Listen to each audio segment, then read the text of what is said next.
6:11 here on Breakfast Television, and our tech expert, Mike Yanni, joining us live this morning. And we've got a lot to talk about from the tech world, including gym clothes that will always smell good. Good morning, Michael. How are you, sir? I'm well. How are you doing?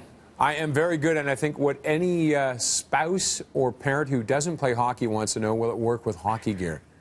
Right? That is a huge question, Yeah. especially even people here in Calgary as well. I don't know about you, Roger, but I've been guilty when I've gone to the gym and I get there and I realize I forgot to throw the gym clothes in the wash. In the wash. Can I get away with one more workout? Is anyone going to notice? So that's After where 3 this weeks, can they come in might. handy. Well, yeah, right. 3 weeks might be enough.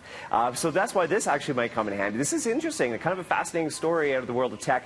Gym clothes that smell better, the stinkier you get. Interesting. So scientists were able to create cotton, and they were able to bind it with a certain molecule, a protein, that as it heats up, it releases an aroma. Now, where they got this protein from may surprise you. Any clue or any idea, Roger, what animal? It's from an animal. What animal they may have taken this from?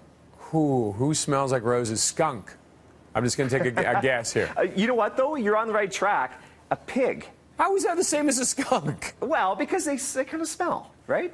Oh, pigs will take it. I used to love pigs when I was a kid. Still do. I like bacon. They're delicious. They are. So apparently they got it from the snout of the pig. No animals were harmed in this, but a protein that's from the snout, they put it together, they bind it, and it releases the smell of citronella, like a lemony scent into the air as you heat up.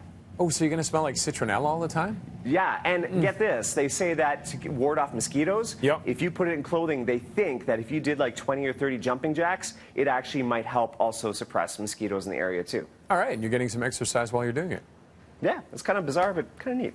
All right, from getting exercise to getting in a car, but a solar-powered car. This is really cool. This is really neat because, as you know, I mean, electric vehicles, they are taking off in popularity. But one of the tricks is that, you always have to plan ahead and figure out if you want to keep the charge, where you're going to charge while on the road. Well, this might actually solve that problem.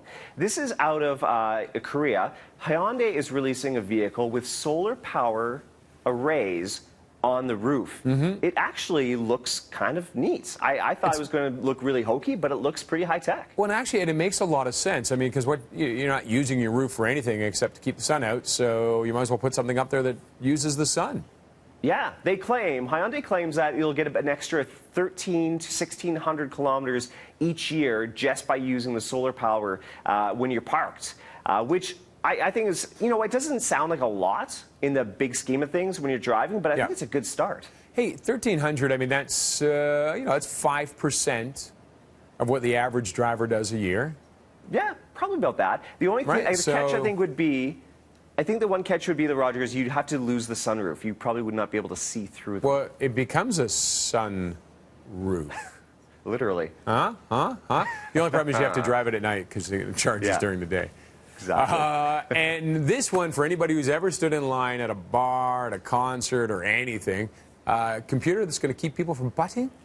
You and I have both been there, Roger. Yeah. You're at an event, you're at the pub, waiting in line, and you've been there for 10 minutes, and somebody weasels their way right to the front. Start the second line. I hate when they do that, when they start, this is the second line. It's always been here. AI, artificial intelligence to the rescue. So a bar in London has installed cameras using artificial intelligence to track people as they come up to the bar. So it does a number of things, Roger. This is kind of cool. Number one, it gives you a number. So it shows the bartender when they glance at a screen how long you've been there and what number in the queue you are. On top of that, it also does some facial recognition for age, so it can pick you out if you are maybe underage. But this is what I like, but also a little bit scary too. It can keep track of tabs for you, so it'll automatically charge you for the drinks, and it's supposed to keep others from piggybacking on your tab as well, if it works. It'll be great except for Halloween, right? Right. All right, beautiful. Michael, sir, thank you very much. Thank you. Have a great day, man. You too. And Mike will be back next week, keeping all of us up to date in the world of tech. And you can follow him at gadget_guy. We've got more on BET coming up, including in the 8 o'clock hour, masks, wrestling. It can only mean one thing: luchadors. We're going to have some top-tier pros here to show us the ropes and my alter luchador persona.